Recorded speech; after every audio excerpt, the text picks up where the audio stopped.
tu zana tu thang charon simdinga tim lamong nakarak nei mi chu kathulu chu Jisu Kri asung loison ti thu thon tha jang kan ron tlang ding Jisu Kri asung loison ti mi thon tha jang kan ron tlang ding pathian trong kam karon share ding Bible nei kha Bible ra keng kha Bible kan nei sile kan ra kaw ding nuam ten karon share ding luk bung khat chang kulluan kwa le chang som thumna karon share ding chui van chung mi thu sim mi athai tika mari chu adon har ngai atong mi ti chan chu ziang a sipai tia khoro harina chule van chung min mari ti ha pathian mit mai tha na chawasi mari ti ha pathiani mit mai tha na chawasi Isaiah bungkwa changrok karon serbiting kan hena naute suak zo kan thanga fapa pe asizo ama chu in uktu asiding ama chu mangbangza remrot tu achak mi pathian kum khua I pa dainak siang parang tia ko asiding Chachang him kan share mi pathian na thalin kasona in pek sakse amen Kizan chana karon simding mi chu Jisu Kri asung loison ti khasidinge Christmas la akim hilaunan sui December akim thlangding khasi chu kha kathu ka vai vuan deu ve keitla Christmas thu simle akai ziklau si sin simlau ding ti le akai ziklau khati khan pakhat le pakhat kha ka elo di asina in aroi ve ve karon simding ka ti chu kha ti zani Bible koron khilna sim Bible thua ka dong lut chi dingi Isaiah bungkwa hi Bible mo kan Bible pum pilak mo laki Bible maksa asi dia kei ka mu dana si mak hi kati tha hi kati sungloi hi kati Isaiah chabu hi amak zet mi chu kan Bible hi uksom ro le paruka umi Isaiah hi bungsom ro le bungro umi Isaiah I thil tu dan hi du dot na pathiani du dot na ti si hito ka hin afam kin na sai chu khati zana asong thu tak kha tampi kan lut lo ding na aphoin kan don vodinge kan thai chia zomi le kan simok rung zomi kharan sikau chu kha koron simding Isaiah hi pathiani prophet asi Jisu Kri ratna ding thule pathiani thu raksim tu prophet maksak pakhat araksi Isaiah in Jisu Kri ratna ding thu hi araksim chia I Jisu Kri araksim chia nak chu Isaiah bungsari chang hai lia khan hitin kan mothei Isaiah chun Jisu Kri suana ding thua Jisu Kri hring tu ding hi Mary in Jisu a hring ding ti hi araksim hrim lo araksim mi chu kan mu thei mi chu nu naw nau pakhatin ti kha prophet Isaiah I raksim mi si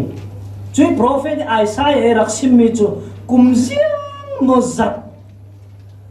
arong liam nuwa chui nu naw nau ti mi chu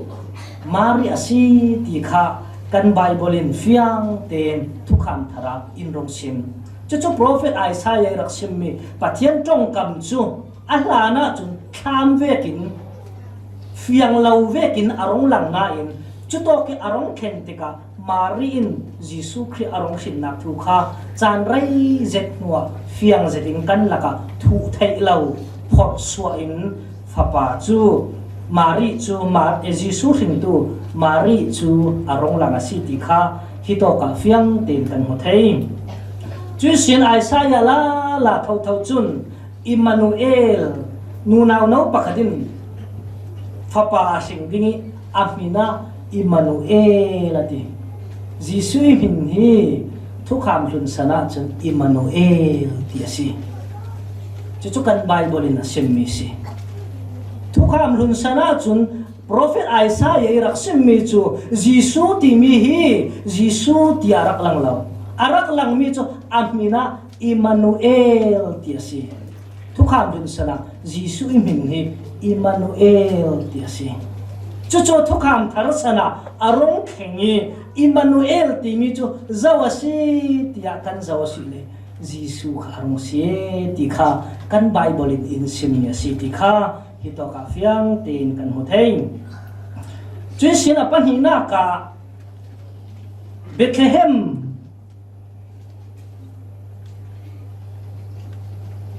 mika sunga kan hu thei mi chu mika bunga chang hi sunga Bethlehem khofate zet na sina in nakte lawa siati na sungi sin leitlun misual pol rundam tu ding aswak ding asi tia mika bunga chang nia khan prophet mika in Jisu Christ so nak ding thu chu arak sim che thau thau prophet mika le chu Jisu Christ arong so nak ding Bethlehem thu la aron sim nak ai kum ziang mozat rai hua chu Bethlehem chu Jisu Christ so naka aron pangi arong fam ki masiti kha hito ka fiang ten kan hu thei mathai bung hi chang ro ka chung Juda ram sumi agummi Bethlehem Juda ram khopi polaka hin afate bi chu na sihrim shimlam zianga tele na sumi sim khuai tu pakhat aswak dingi aminung Israel mi pol arwai dinga si ati chu prophet Mikai raksim chia mi chu chan rai zet nuwa atham ve ki raklam chu mi chu atak rau ri in Jisu Christ ron su anata Bethlehem ti mi aron pangasi ti kha kan hu thei mi si chu thu kham lun sani Jisu Christ ratna ding thui rak phuang sung tu an si ti kha kan hu thei chu Isaiah bung kwa chang rok kan rong thleng ding Isaiah bung kwa chang rok sungi asim mi thu hi amak sak ngai ngai si apa khatna ka chun kan ne na naute aswak zau ti si Isaiah san laya Isaiah hin Jisu Christ fiang tokinarak mo ti hi afiang si prophet Isaiah polin pathian he fiang tokin anrak mui anrak na yasi a o anrak thayasi ti he fiang tokin kan Bible in simasi Isaiah in apakat naka kan ne na naute aswak zawati chui naute aswak zawati mi chu mikai bunga chang hiron sim mi chu mathai bung mi chang khat naka Bethlehem khwa chui naute chu kumjiang no zat liam nuwa arong swak tak ti kha Bible in sim luk bung ni chang san kala in sim apan hi na ka kan thanga fapa pe asizau ati chui prophet Isaiah raksim mi thau chu khoya arong kim tia kan ho sile jon bung thum chang he roka pathian in leilung hi adu dok tuk ronga afapa nei sun ape ti mi kha chui Isaiah iraksim mi tong kam chu jon bung thum chang heng rok khala hin arong pham ki masiti kha hito ka fiang ten kan ho thei apa thum na ka ama chu mangbang ama chu in uk tu asiding ati ama chu in uk tu asiding ati thupuan bung khat changa chun hitina sim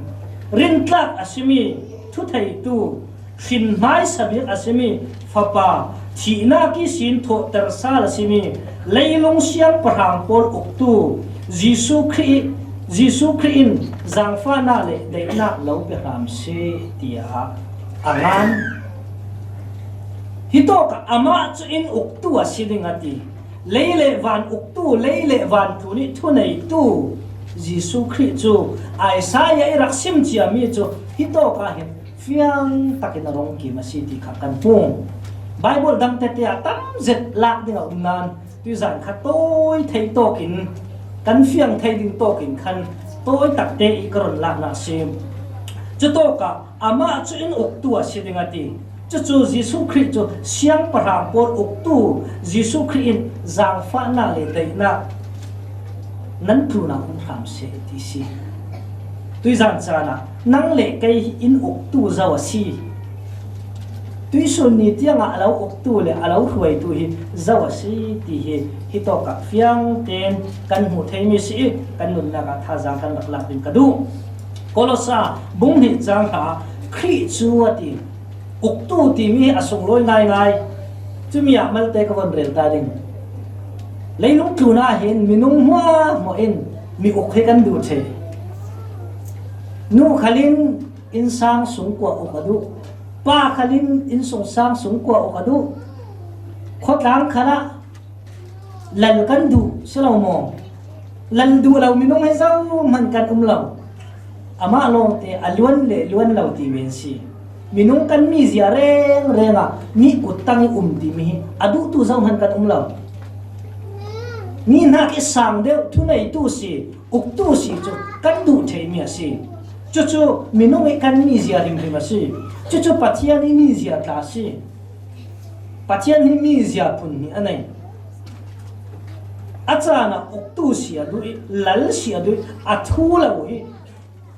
a fe pi du la achana chun tang dor zedin thei lo vekin ziang han thiam lo vekin chana han cha he a thewa si ti he bible kan thei mi si chu Giêsu Christ chu uk tu asi ama chu in uk tu asi ti mi kha hi to thu puan sunga si se thu kham thar sunga tam je khri uk tu asi ra tu le fiang ten kan mu thai asi ti kha kan ro sim du kwat khat ti mote bung ruk chang hai nga khala uk tu siang parang tia aron sim thau thau kwan hi ti mote bung li chang khat sung khala uk tu siang parang asi nak tu hi fiang ten aron simasi khri chu uk tu asi ding siang parang bangin arading ati kon hi ti mote achun siang parang vekin arading ati tu chu arahi law arale ding zian tika arading ti chu kan thei mi asilawi chu ralrin kan ralrin thiam na dinga ti kha koron sim du mi sim apalina ka katlan mai ding ama chu mang bang zarem ruat tu Prophet Isaiah raksim mi ama chu mang bangza rem ruat tu amak ngai si ama chu mang bangza rem ruat tu chil chang ding mi pol mo rak thai the rak mu the kan rela si le kan pu adam le evin an sual ding pol tiang hin arak thai dep the arak thai chia the thầy lâu mía này là vì cút xuống ấy thể ăn xí thui trăng mi thể ăn xí thì hít to cả phiền tình cần hù cho mình nó mấy căn xuân tình thì khali bắt thiên là thầy một căn tỷ lệ thầy tục luôn xí lấy lúng xem là nên run đầm nát in là tua sắc dầu nát thu cho lấy lúng thiếu rì giang mà nát sờ xiêm là ní xuyên bắt thiên nên mình nó mấy cái sờ xiêm tình ăn xuân tình thì thầy chia asinan sual ngai se ti chu asal sia mi chu aselo an sual ding ti chu arak thei chia mi chu pathianin ziang mo arak sel siam lala rundam tu minung hi an sual ding an pal ding rundam na ka tu asak ding ti mi pathiani thilung so rakum chia mi si ti kha bible in sin mi le in zer mi si ti kha karon sin du bet chu ama chu mang bangza rem ruat tu kan von ti mi a hin mang bangza ti mi hi khorwa har chu si tuisun ni tianga pathian thu kan ruwa ok cha na hin pathian thu von ruwa viang ma wasi le amang bang tu lam ta thak zik theu achana tharau chiang le mi lam khroi nak tel lo chu dol te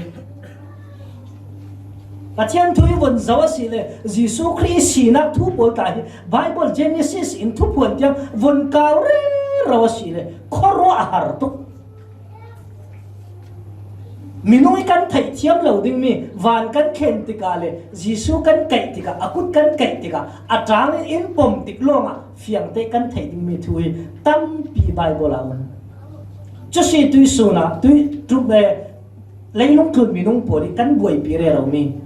phiang lau zet zet mi phiang tak vekin kan rel theu Bible ka siare ro kan siare ro tika mak hi kati o kan thei phiang ri lo mi poli Jisu kan ton tik long long asimoi kan phiang ning ti hin chumi ka von ro cha na hin midami pathian thu an rak pom dan le an rak ngai dan poli ka von ro sal te ka thei thiam pi sal e kai ma hi thu then tu ding ka si wal lo kai ma hi ka thei bi wal lo Jisu kan ton hana hin chun awa fam kim lo ding ve onok song mang bang van sa chingin hi tin kan fe ding Jisu kan ton ni khwa te ka ziang ti ve asi ti mi hi afam kim le ding asi wal ti hi chumi ka von fiang lo nge si hin mi pakhatin pathian thu avon sim chana hin e napal von tin kangam lo e pathian thu chu athu awa kaw ve hi pa ine na hin hi thin ma si aphon la no ti mi hi kanun na ka arung rai chuna achun mi pathian thu an sim tika napal asi von ti ding chu kangam lo ama long belte Bible share pal ti vek te ta chum thei chu karon rel du mesi mangbang za asi na tu hi Jisu Christ tu hi von ro aviang bo sile mangbang khoro har cho sim apakhat na ka leilung thun minung mo i tu thai lo mi Jisu Christ mangbang za hi thukam tharsana tam set arong tua thukam lun san khala pathian in tam set atua thukam lun sa chun pathian ka von tia sile Jisu ka von tia sile Jisu lo ngai chu asinan Emmanuel ama thau asiti chu fiang tokin hin Bible in simile in rel mi chu asiti he karon rel duim chu ama leilung thu ni arong suatika mangbang za thil tampi atwa mi songa hin Bible kan serle tampi kan hodingi chu mi songa malte karon lading sang pangale nga pani leilung thu minung pol ne na Jisu Christ chilti theina khu ham cha na tharau sia doi theina midam lo pol dam tar theina mangbang za to theina tam tak dung thun tu pol ne na pe asina in dung thun tu polin hi kher hi anrak to ala Jisu ne na sang pangale nga pa ni arap khen tika minung thong nga lai ai chumana ahla lai si an hla lai si bom lei ni lai an hla lai si ti kha mathai bung lei ni songa in sim chu Jisu Christ mangbang za minung si ve thau si in minung leilung klun minung asar siam mi minung poli tua thei lo mi arak tua mi kha kan mu thei hi tok tu ma Philip rau ri kan mu thei mi chu Philip te na chun Andrila rong rol pe o ti khasi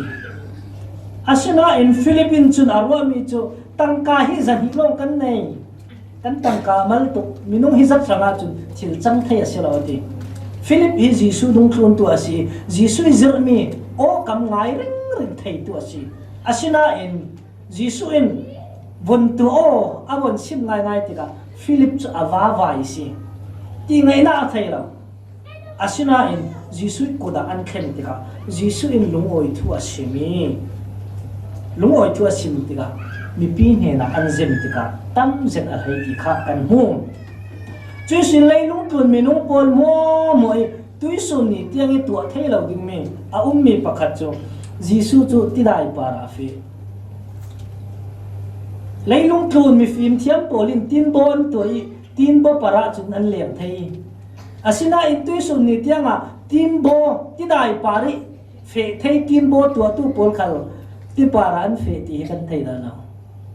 asina in Jisu long leile wani sun tidai pari fe thei tu sun pathian kharau sem tirna ke pathian kharau ti pi pari aleng arong ti mi cho tidai pari fe thei sun hi cho Jisu long asi ti kan Bible din sim mi si zong man tipi para leng thei leilung tlun minung khala an lawi leilung tlun mi pol biak mi pathian khal he zong man ti dai pare leng thei an law kan pathian long long tipi thuan thum par khala a leng chu Giêsu Christ rauri leilung tlun ti sanai minung za arong suan hu khala ti para na fesi chu leilung tlun khoi tok pathian khala da wi khoi tok minung khala da la chu ma thai bung rei li su thau thawa fiang tin kan hu thei chu sin tilet le ti suar adai ter tilet le ti suar adai ter dung thun tu pol thon kholan tomi mang bang van sangin an laya Jesus arak ithat chu Jesus chu arak ithadi ti suar le tiletin an long anoi chem chau tika dung thun tu pol ama arak rian tu pol an mang abang an vana sang an olo asong Jesus an vung kawi boy pa in bo mo kan thi thu ding in mulau mo ti khasi Giêsu an mong ko nak chu Giêsu in ti suar le ti le chu thua pe ki ti suar ti le dayu thu avon pe ve tin ti suar le ti le chu an dai khep ti kha kan hu the mi si ti so nia le long thun mi no nga ti suar le ti le dai kau thu pe thei tu zau fan a umina num lawi an da law ding an non law ding an rak law chia leilong thun san jiang mo ra her khala sela himi tua thei tu hi an law ding an non law ding a si ti kha hi to ka fiang teng kan hum chui sin apalina ka sualna athasa Giêsu hi amak ngai khoro arsi thukham lun sana kan zau ta ding thukham lun sana chun sualnak hi ma ten an khao theilaw sual hi an ngai dam theilaw sual a kha sak tuan pui thiamin sual ngai dam tu pathian a thukham lun sana chun asina in thukham tharsan kan rong khena si le Giêsu ama rau rin mi sual nak arak ngai dam si mi sual nak arak kha sak si ti kha kan ho thei thukham lun san mal te ka bong lu ta ding thukham lun sana rai thoi nak an rak man ti ka rai thoi tu mi sual chu an chan aya ranan rak mang mi si achan le men rak mang achan le lai leng thil tam pi rai thoi na ka an rak han mi chui sin rai a thoi sak tuar ngai dam tuar thukham lun sani rai thoi na thui pathum kan hu thei chu thukham lun san thukham thar san arong khena si le Giêsu Christ arong kim Giêsu Christ chu kan zawa si le thukham lun san thon kan zawa si le Giêsu chu misual ayo tu asi John chun hitina sim leilung tun sual nak apur tu pathian tu fa ki zau ti si Giêsu an nen arab te ka John in arab mu feng mi chu leitun sual nak phur tu pathian tu fa si tia fiang te na hu chu to kam tar sana chu Giêsu chu leilung tun sual nak phur tu ai o tu si to kam lun sana chun chui tu cho mi sual thanga si pui thia matul asinan thukham thar san kan rong khen ve te si Giêsu chu tua si zau phone Giêsu chu pui thiam le si phone thukham lun sani atha mi arong lang mi chu thukham thar sana chui tu chu Giêsu asi kan pui thiam sang rai in thoi sak tu chu ama la si apathum naka ngai dam tu asi chu thukham lun san le thukham thare Giêsu Christ rong tu mi asi chui thu kham run chu athupi lo mo kan ti le athupi lo chu silo asinan thu kham thar Jisu Christ sina ding le Jisu Christ rong tu ding mi pol kha thu kham run sani rak thuan sung mi atham ve ka ti Bible danga chun chil mo hi khi lang nak ding atham lo tian si ti chu chu Jisu Christ ron tu ding mi thu chu rai thoi nak sung khala fiang tin kan mo thei chu chu Jisu Christ him kan sual na mo mo in kha sak thei in ngai dam thei chu chu Bible sung kan mo mi si hito ka pakhat mi zeng pa I thu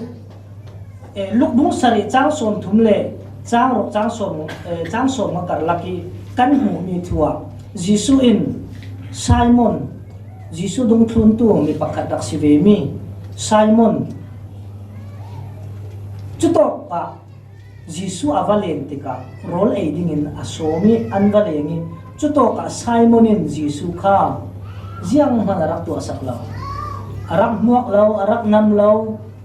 muanak thildang jiang harak tu asakla asina in chutok ini aratu nunaw pakat nunaw sualati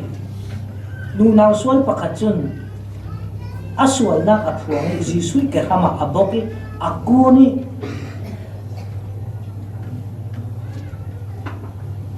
ati thaisun Jisu Christ sanga thilarak toi aswal rak thuang asi chutika Jisu in Simon nena Simon mi pakhatin leibatam zet nei ta sela zanga nei ta sela mi pakhatin songa nei ta sela ngai dam ve ve chiao sela khoi mi in so ngai dam nak an so ding ati mi pakhatin tangka tampi bak tu le malte bak tu ngai dam chiao chiao sela zo so ni oi deu ding ati chutika Simon la lai da phit mi chu boy pa tampi alo bak tu chu alunga oi deu pai chu ati chutika Jisu na simmi chu Simon na simmi chu adik asi ati tuisu na him nang ma nakin hinu him ngai dam na achau so na si tia Jisu na sim alunga oi son ni ka si ti ha hito ka fiang te na sim chu chu Jisu Christ leilung tun arak tlan lai rim sima mangbang za thila tu thei arak tu mi le arak tu thei mi pol mo mo kha leilung tun mi zara ni tu thei selo mangbang za asina thu kha hito ka fiang ten kan mo thei apanga na ka krong kan chi ding achak mi pathian tisun ni tianga mitam takin Jisu hi pathian asiti kan za kan chawlang lo mitam takin kan chawlang ve thung asina kan laklo zet Bible ban sia le laklo na ding hitam zela Bible thiam pol khale an olok songe an buai re raw ni thu cha sikaw asina in ti jana koran sindu Jisu hi achak ni pathian asi ti hi lanun na kin na chawlang tak tak mo ti hi ron sim katu pathian asi apakhat na ka pathian fapa si ti hi na chawlan teng teng atul ka chawlan teng teng atul apakhat na ka fapa sulo Jisu si na tak tak he apakhat na ka pathian asi apani na ka pathian fapa si Bible kan zawa sile Jisu hi Bible sung kan zawa sile pa palian ai si chuchu kan ma teng kan nak siar ding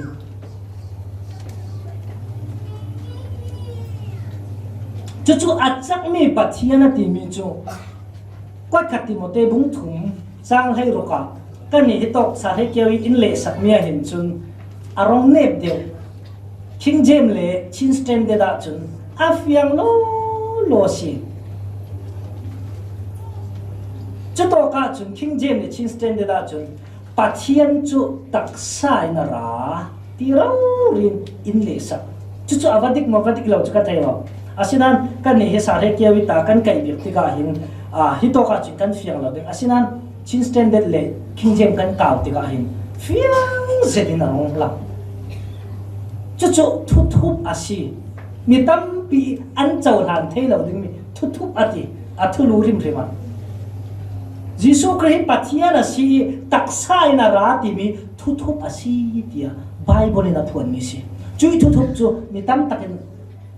กันหูเทียมผีเรากันเจ้าทางเทเรากันปมเทเราจุยทุกอาเจ้างะดูปวดจุดทาราวเจียงเลยมีช่วยมีทาราวเจียงเลยมีเฟ่งแต่มีปวดอันสีดีจุยจานรถชิมกระดู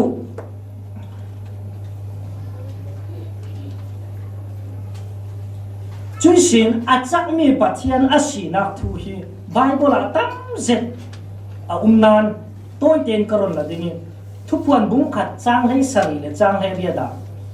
ฮิตินาสิมกรักชิจาวตี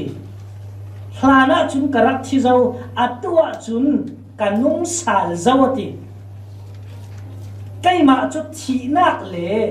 มิทีนักเลมิที่ข้อตูนี้ทุนในตู้กสิเดียยิสุนัดเองจู่ๆอาจักมีปัจจัยอาศีนักรวงจุยอกตู้ทีนักให้กันเจ้าอาศิเลยทีนักให้อาคาเจ็ดเสียงอาหมวนขลังนะจุมีจุยตู้นี่ทุนในตู้อกตู้กสิเดียยิสุอินอามาโรรินอินชิมจุยชิมอัลฟาเลโอเมกากสิยติอัลฟาเลโอเมกาติจูกันหลายไบเบิลอิมเลสกัดจนอาทอกนักสิอาเจนนักสิยติยิสุยคอยสินะทอกติยาไบเบิลกันเจ้าเลทอนักอันไหนล่ะอาเซนาอินฟ้าป่าอินมุทัยทำไทยอารมณ์น่าจุนเจียงกุมินะทอกเอดีกุมทองนี่พร้อมดีอาศัยนิกันโดนเสียระสิเลสันเสียไทยสิเดวิดเตสินฟาโรสิอาศินาอินยิสุคริสต์เจียงที่นักทอกที่มีไบเบิลในงานคุ้มเราเจียงรองานคุ้มเราอามาจะโทนักอันไหนเราเจ็บนักขนาดไหนเราอาเจ็บได้เราดิ้งอาโทนักขนาดไหนเราดิ้งอามาลงเป็นที่มีนุ่งอารมณ์สวดดิ้งอาจุดที่กุมร้องจุดร้องอาศิที่จุดอันเทเขาอาศินาอินจุดมีนุ่งเปลี่ยนเสียร้องเปลี่ยนดิ้งทุร้องอาศิเปลี่ยนเราตาเสียละทุกคำลุนสันเดกินอินทรวยตาเสียละกันร้องเฟียงเดือดตาสิเมนเทอาศินาอินฮิโตกับกันร้องเทมิจูมีนุ่งเปลี่ยนเสียอินอารมณ์เปลี่ยนติดโลมาคันอากุมเลยอาจารย์กันเทมีนุ่งกุมฐานกันดักเสียร์ยิสุฮิไบเบิลอินซิมเดียสิเลกุมสวมทุ่มเลกุมทุ่มสงรอเตียงฮิเลยลุงทุนิจานรักมังสีapa in hatua darak bom khala kum som thum luan nuwa tarak tuan rak chang vai phang kha si chu arak na tuan nak me si athun ha tak asi nak tak kan jing zoi asi le jing zoi thai asi lo ti kha apa khat na ka ron sim ka du thupuan bung khat chang riat chang pulluan khat bung pulluan khat chang ro bung pulluan hi chang lei thuma hin alpha le omega ti hi kan ma flam bible a chun ingan sa asina king james le chin standard a chun hun li lai na lam athok na le achen na ti ta chu tam ngai bible he von zau sela von sim jem zau sela tam zeta tho na le chen na ti tam zet arong sim asina ti za ne koron la do ni chu alpha le omega ti kan rak thai re ro ni kha kan fiam thai na ti le kan chin ken hol la ti ma chu mi ti chu koron la mi simจุดกระองบาดิงอัปรุณากะกุมขบาติมิตั้งตะเกนยิสุฮีกุมขบปาสิดิงันติอาศิลาฟะปาอาศินาอาเจนเลดิงอาศินาตักฮิกันพวงเลดิงProphet Isaiah rak shimmi chu kum khopa siling ti he Bible in shimmi shi chu ziang tika akim din Bible kan zawa si le Genesis is in Malachi tiang kan siara si le pa ti mi tong fang he kan mula Bible a chun pathian boy pa Jehovah kan ti re ro mi pole Genesis in Malachi tiang a him kan hu mi si asinan kum khopa ti mi tong fang hi chin standard a kazawi ma bunga chang hi thua tia khan pa ti mi tong fang kha arun hangbe kani sare keu in le sakmi tai chuna umlam khopa ti mi amak so ko asina in bible kan ron zawla la dingi sem tirna isin malakhi tiang kan zawa chui thu chu kan rong mulo khoya so si ti ro on ziang zoina a umlo asina in mathai kan rong thing dingi thukam thar kan rong lu ve te isin pa ti mi tong phang chu ama ji su ro rin ka pa ti tong kam tam zet aron nang chu paruk nak se sela apa sarina ka dei nak siang parang jisu hi kan siang parang asidingi buai nak siang parang asilo ding dei nak siang parang asiding asina in kan zawa sile dei nak siang parang asina thu hi arong fam kim lo jisu arong suatika hin dei nak siang parang tia prophet polin le an raksim chi ami cha silan jisu arong suatika dei nak siang parang ti mi aron thurlo jisu aswa vete sin an thada chup chau buai nak na sajet siang parang pol le oktu pol tiang an thina phan thi thu ka kan hu chu dei nak siang parang ti mi arong fam kim na ding chu jisu atho sal tika dung khum tu pol ne na arong lang tika luk bung kul ran ni chang som thum le chang sari na ka chun nan thin phang hang nan ne na dei na kau se tia arong lang si tuisun niya dei nak siang parang jisu Christ nei tu kan si kan tinain dei nak siang parang keng tu kan si ve lawa chun apoi zek ding jisu Christ chu nang le kai sanga dei nak siang parang in uk tu asi ti hi tui zan chana ron sim kadu ka thu koron khai khom ding Isaiah bungkwa sang rok sung hi Bible tak lak sungahin Bible thumuril Bible pun so na asitia kay chun ka hui chu asong loi hi kati hi ra umlo ta se la rin san ding hi khoi to kin so pathian tak ti mi kan fing thei ding ti mi hi arong har zat ding khil fi anak ding khala Bible khil fi te ka zau pha re ro nan ka lung hi akim thei la an ron khil fi mi bol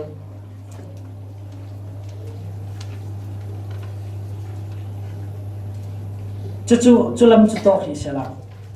taron sim du mi chu tui za ni kan thu chu nang le kai ranga jisu Christ asung lo si Bible kan nan servekin mari hi pathiani min mai tha chau tu si mari hi asung loi mo kan ti le asung loi tu kan unaw he khatla chun mari an sun loi zia ta hi an be fel mo chu ka thei lo na in a mai khala an kun na sajat tin mari ti mi an san le mi an sun loi zet mi ta si asina in mari nakin jisu hi asong loi so na si ti hi kan nun nakin kan feng ding kadu Joseph na kalen jisu hi asong loi so na si ti hi kan nun na kan feng ding kadu zum na ki kan pa Abraham chu nakin jisu hi asong loi so asi ti mi kan feng ding kadu dung thun tu hloi tu tha mosi na kalen jisu hi asong loi so na si ti hi kan nun na kan feng ding kadu thukam thar sana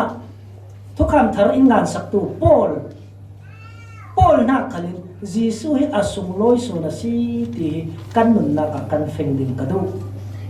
Bible sunga miraupi asang salisin kan siara sile azate chunakin jisu hi asong loi so na si Bible oksung mo hi Genesis into pontiang kan siare kan kawasi kale asong loi biak miang mo jisu itu si chronga jisu na nei lawa si le chu pai hen khen theina lam zina lawi van khen theina lam zin ri ma law jisu na nei law chu pa khan na nei law jisu na nei chin lo pa na nei kharau chiang lim na nei chi kharau chiang lim nei in jisu nei law tiang te law apa khat na ka jisu na nei atur Giêsu chu jiang ti so kan nei thei Giêsu kan nei thei na chu kan ma ro ri ve ki rong chang tak sanai in pol kom thei kan ria siat na pol in thei pi tu le in trom pi tu asi Hebrew sunga chun anaw le pol an har sat na thei pi tu tuar pi tu tia aron nga chutokin kan ma hi in tuar pi tu le in ngai sak tu asi ti kan nun na ka kan fial ring dinga kadu leilung tun moi na leilung tun sun loi na thil tam pi pol na ki Giêsu na hil son mo Giêsu na nei zo mo ti mi he tu zan cha na ron sim kadu tu zan cha ne chu zat chu kan sim theo ni sisala pathian kan za te tharin so na in pe sak se amen